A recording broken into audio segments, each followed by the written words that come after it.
ನೋಡಿ ಈ ಸಿನಿಮಾ ಜೊತೆಗೆ ಇನ್ನೊಂದು ವಿಷಯನು ಅಂದ್ರೆ ನೀವು ಆ ರಂಗದಲ್ಲಿ ತುಂಬಾನೇ ಗುರ್ಸ್ಕೊಂಡವ್ರು ಅಂತ ಕೇಳ್ತಾ ಇರೋದು. ಬಿಗ್ ಬಾಸ್ ತುಂಬಾ ಪೀಕಲ್ಲಿ ಹೋಗಿದೆ. ಇನ್ನೇನು 2 ವಾರ ಆದ್ಮೇಲೆ ಯಾರು ಮತ್ತೊಬ್ಬ ಬಿಗ್ ಬಾಸ್ ವಿನ್ನರ್ ಅನ್ನೋದು ನಮ್ಗೆಲ್ಲ ಗೊತ್ತಾಗತ್ತೆ. ನಿಮ್ಮ ಪ್ರೊಡಿಕ್ಷನ್ ಅಥವಾ ನಿಮ್ಮ ಅನಲೈಸ್ ನೋಡ್ತಿರ್ತೀರಾ ಬಿಗ್ ಬಾಸ್? ನಾನು ನೋಡ್ತಾ ಇಲ್ಲ, ಬಟ್ ಒಂದ್ಸಲ ಒಳಗಡೆ ಹೋಗಿ ಬಂದೆ ಮೊನ್ನೆ ಅಷ್ಟೇ ಬಿಟ್ರೆ. ಬಟ್ ನಾ ಈ ಸಲ ಬಿಗ್ ಬಾಸ್ ನ ಫಾಲೋ ಮಾಡ್ತಾ ಇಲ್ಲ, ಶೂಟಿಂಗ್ ನಡೀತಾ ಇದೆ ಹಾಗಾಗಿ. ಬಟ್ ನೋಡ್ತಾ ಇದ್ದೀನಿ, ಅಲ್ಲಲ್ಲೇ ಸ್ನೀಕ್ ಪೀಕ್ ನೋಡ್ತೀವಲ್ಲ ಮೊಬೈಲ್ ಅಲ್ಲಿ, ಇದು ಇನ್ಸ್ಟಾಗ್ರಾಮ್ ಅಲ್ಲೆಲ್ಲ ನೋಡ್ತಾ ಇದ್ದೀನಿ ಅಷ್ಟೇ. ಹೆಂಗ್ ಅನ್ಸುತ್ತೆ ಈ ಸಲ ಬಿಗ್ ಬಾಸ್ ನೀವಿದ್ದಾಗ ಈಗ ಆಗ್ತಿರೋ ಸದ್ದಿಗೆ? ಸೀಸನ್ ಈಗ ನಿಮ್ ಫ್ಯಾಮಿಲಿ ಯಾವ ತರ ಇದೆ, ನಿಮ್ ಫ್ಯಾಮಿಲಿ ತುಂಬಾ ಖುಷಿಯಲ್ಲಿ ಇರ್ತಾರೆ ಅಂತ ಇರ್ಬೋದು, ನಮ್ ಫ್ಯಾಮಿಲಿ ಸ್ವಲ್ಪ ಅಷ್ಟು ಖುಷಿಯಲ್ಲಿ ಇರಲ್ಲ, ಒಂದ್ ಸ್ವಲ್ಪ ಜಗಳಗಳು ಜಾಸ್ತಿ ಅಂತ ಇರ್ಬೋದು. ಬಟ್ ಎರಡು ಫ್ಯಾಮಿಲಿಯಲ್ಲಿ ಪ್ರೀತಿ ಅಂತೂ ಖಂಡಿತ ಇರುತ್ತೆ. ಸೊ ಆ ತರ ಈಗ ನಾವು ಇದ್ದಾಗ ಒಂದು ಫ್ಯಾಮಿಲಿ, ಈಗ ನಾವು ಇಲ್ಲ ಇನ್ನೊಂದು ಸೀಸನ್ ಇನ್ನೊಂದ್ ತರ ಫ್ಯಾಮಿಲಿ. ಸೊ ಕಂಪ್ಯಾರಿಸನ್ ಮಾಡೋದಕ್ಕೆ ಆಗದೇ ಇಲ್ಲ. ಆ ತರ ಇರ್ಬೇಕಾಗಿತ್ತು, ಇಲ್ಲ ನಮ್ಗೆ ಈ ತರ ಇರ್ಬೇಕಾಗಿತ್ತು ಅಂತ ನಾವು ಕಂಪೇರ್ ಮಾಡ್ಕೊಳ್ಳೋದಕ್ಕೆ ಆಗೋದೇ ಇಲ್ಲ. ಯಾಕಂದ್ರೆ ಎರಡು ಬೇರೆ ತರದ ಕುಟುಂಬಗಳು, ಎರಡು ಬೇರೆ ಬೇರೆ ಮನಸ್ಥಿತಿ ಉಳ್ಳ ಕಂಟೆಸ್ಟ್ಗಳು ಸೇರಿರುವಂತ ಎರಡು ಡಿಫ್ರೆಂಟ್ ಸೀಸನ್ಸ್. ಬಟ್ ಈ ಸೀಸನ್ಗೆ ಅವರೆಲ್ಲ ಚೆನ್ನಾಗಿ ನಡ್ಸ್ಕೊಂಡು ಹೋಗ್ತಾ ಇದಾರೆ. ನಾವು ನಮ್ ಸೀಸನ್ ನಮ್ಗೆ ಹೆಂಗೆ ಖಂಡಿತ ನಮ್ ಪಾಲಿಗೆ ಏನ್ ಬಂತು ನಾವು ಅದನ್ನ ಬಳಸ್ಕೊಂಡ್ವಿ.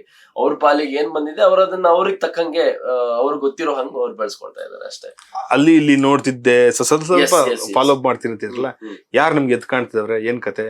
ನನ್ ಖಂಡಿತ ನನ್ಗೆ ಒಂದ್ ವೇಳೆ ನನ್ಗೆ ಎದ್ದು ಕಾಣಿಸಿದ್ರು ನಾನು ಹೇಳೋದ್ ತಪ್ಪಾಗ್ಬಿಡತ್ತೆ. ಬಟ್ ನನ್ಗೆ ಎಲ್ಲರೂ ಎದ್ದು ಕಾಣ್ತಾ ಇದಾರೆ. ನನ್ ಫಸ್ಟ್ ಆಫ್ ಆಲ್ ನನ್ಗೆ ಯಾರಾದ್ರೂ ಈ ತರ ಕೇಳಿದಾಗ ಯಾರು ಎದ್ದು ಕಾಣ್ತಾರೆ ಅಂತ ಕೇಳಿದ್ರೆ, ನನಗೆ ಯಾರೆಲ್ಲ 18 ಜನ 20 ಜನ ಒಳಗಡೆ ಹೋಗಿರ್ತಾರೋ ಅವ್ರ ಅಷ್ಟು ಜನ ಎದ್ದು ಕಾಣ್ತಾ ಇದಾರೆ. ಯಾಕಂತ ಹೇಳಿದ್ರೆ ಈ ಕಡೆ 2ನೇ ವಾರಲ್ಲ ಸರ್, ಅದಕ್ಕಂಗ ಖಂಡಿತ ಈಗ 6 ಕೋಟಿ ಕನ್ನಡಿಗರು ಇದಾರೆ ಸರ್. 6 ಕೋಟಿ ಕನ್ನಡಿಗರಲ್ಲಿ 18 ಜನನ ಒಂದು ವೇದಿಕೆಯಲ್ಲಿ ತಗೊಂಡೋಗಿ ಇಟ್ಕೊಳ್ತಾರೆ ಅಂತ ಹೇಳಿದ್ರೆ ಅವರಲ್ಲಿ ಏನೋ ಒಂದು ಎಕ್ಸ್ಪೀರಿಯನ್ಸ್. ಸೊ ನನ್ಗೆ 18 ಜನ ಎದ್ದು ಕಾಣ್ತಾರೆ. ಇನ್ನು ನನ್ನ ಅದರಿಂದ ಇಂಥವ್ರೆ ಅಂತವ್ರೆ ಅಂತ ಸ್ಪೆಸಿಫಿಕ್ ಆಗಿ ಹೇಳೋದಕ್ಕೆ ನಾನು ಯಾರು ಅಲ್ಲ. ಯಾಕಂತ ಹೇಳಿದ್ರೆ 100 ದಿವಸಗಳ ಕಾಲ ಏನ್ ಶೋ ನಡೀತಾ ಇದೆ ಅದನ್ನ 100 ದಿವಸ ನೋಡಿರೋರು ಇದಾರೆ. ಅವ್ರಿಗೆ ನನ್ಕಿಂತ ಸರಿಯಾದ ಪ್ರೆಡಿಕ್ಷನ್ ಇರುತ್ತೆ. ಸೊ ನನ್ನ ಒಂದು ಸುಮ್ನೆ ಮಾತಿಗೆ ಅಂತ ಹೇಳಿ ಒಂದು ಪ್ರೆಡಿಕ್ಷನ್ ಅದು ತಪ್ಪಾಗಿ ಇನ್ಫ್ಲುಯೆನ್ಸ್ ಆಗ್ಬೋದು ಜನರಿಗೆ. ಅಂಡ್ ಅದನ್ನ ನಾನು ಮಾಡೋದಿಲ್ಲ. ಅದನ್ನ 100 ದಿವಸ ಕರೆಕ್ಟ್ ಆಗಿ ನೋಡಿದವ್ರು ಇದಾರೆ, ಅವ್ರು ಜಡ್ಜ್ ಮಾಡ್ತಾರೆ, ಅಭಿಮಾನಿ ದೇವರುಗಳು, ಅದನ್ನ ಅವ್ರು ಮಾಡ್ಲಿ. ಬಟ್ ತುಂಬಾ ಚೆನ್ನಾಗಿ ಹೋಗ್ತಾ ಇದೆ. And also one of the only reality shows ಎಲ್ಲಾ ಭಾಷೆಗಳಲ್ಲೂ ನಿಮ್ಗೆ ರಿಯಾಲಿಟಿ ಅಂತ ನೋಡೋದಕ್ಕೆ ಸಿಗೋದು. ಸೊ ಈ ಬೇರೆ ಎಲ್ಲದೂ ಇದೆ ರಿಯಾಲಿಟಿ ಶೋಸ್ ಅಂತ ಹೇಳಿದ್ರೆ, ಡ್ಯಾನ್ಸ್ ಬರುತ್ತೆ, ಸಿಂಗಿಂಗ್. ಬಟ್ ನೀವು ಶೋ ಮುಗಿಸ್ಕೊಂಡು ಮನೆಗೆ ಹೋಗ್ತೀರಾ, ಮತ್ತೆ ಪ್ರಿಪೇರ್ ಆಗಿ ಬರ್ತೀರಾ. ಇಲ್ಲಿ ಮತ್ತೆ ಪ್ರಿಪರೇಷನ್ ಗೆ ನಿಮ್ಗೆ ಅವಕಾಶ ಇಲ್ಲ, ಅದೇ ಲೋಕದಲ್ಲಿ ಮುಳುಗಿ ಎದ್ದಿರ್ತಾರಲ್ಲ. Exactly.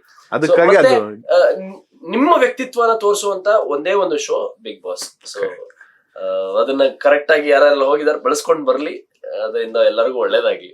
Super sir, super sir. ಒಂದ್ ಒಳ್ಳೆ ವೇದಿಕೆ ಅಂತ ಕರೆಕ್ಟ್.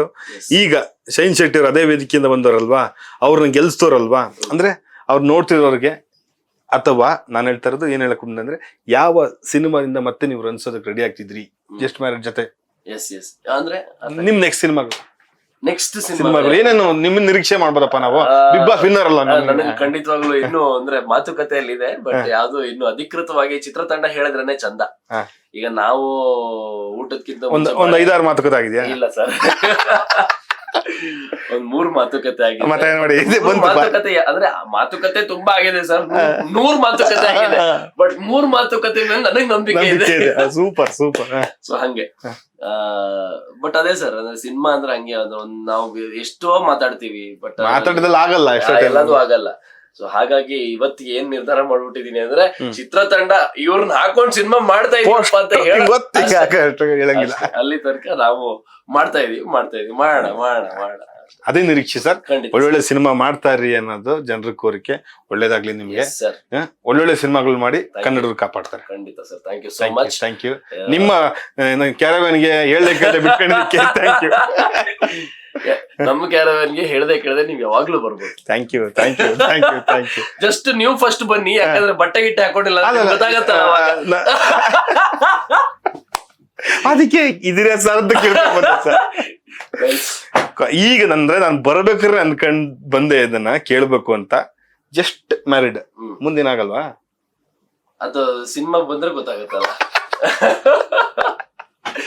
ಸಿನಿಮಾಗ್ ಬಂದ್ರೆ ಜಸ್ಟ್ ಮ್ಯಾರಿಡ್ ಅಲ್ಲೇ ಇರುತ್ತಾ ಮುಂದಾಗತ್ತಾ? ಆಗತ್ತಾ ಅಂತ ಗೊತ್ತಾಗುತ್ತೆ. ಅದೇ ಅಲ್ವಲ್ಲ ನೋಡಿ ಎಂತ ಲೈನ್ ಹೇಳ್ಬಿಟ್ರಿ ನೀವು. ಇದೆ ಅಲ್ವಾ, ಅಷ್ಟೇ. ಇದಕ್ಕೆ ಬೇಕಾಗಿ Yes, ನಿಮ್ಗೆ. thank you, ಒಳ್ಳೇದಾಗ್ಲಿ sir. ಸರ್, Yes, yes, ಒಳ್ಳೇದಾಗ್ಲಿ yes, ಒಳ್ಳೇದಾಗ್ಲಿ. ಹಿಂಗೆ 10 ಸಿನಿಮಾಗಳು ಮಾಡ್ತಾ ಇರ್ಲಿ, ಹಿಂಗೆ ಕದ್ದು ಮುಚ್ಚಿ ನಿಮ್ ಕ್ಯಾರವಾನಿಗೆ ಬರ್ತಾರೆ. ಖಂಡಿತ ಕದ್ದು ಮುಚ್ಚಿ ಎಲ್ಲಾರ ಕ್ಯಾರವಾನು ಹೋಗಂಗ ಅಯ್ಯಪ್ಪ ಬೇಡ ಸರ್. ಎಲ್ಲರೂ ಇದೇ ತರ ನೀವು ಬೆಳೆಸೋಂಗಾಗ್ಲಿ. ಆಗ್ಲಿ ಸರ್, ಆಗ್ಲಿ Thank you ಆಗ್ಲಿ so sir. much. Thank you. ಇದಿಷ್ಟು ಶೈನ್ ಶೆಟ್ಟಿ ಅವರು ಅವರ ಸಿನಿಮಾದ ಬಗ್ಗೆ ಮಾತನಾಡಿದ ಮನದಾಳದ ಮಾತು. ಕ್ಯಾಮರಾ ಪರ್ಸನ್ ಸಿದ್ದಪ್ಪ ಜೊತೆಗೆ ನಾನು ಶ್ರೀಧರ್ ಶಿವಮೊಗ್ಗ, ನ್ಯೂಸ್ ಫಸ್ಟ್.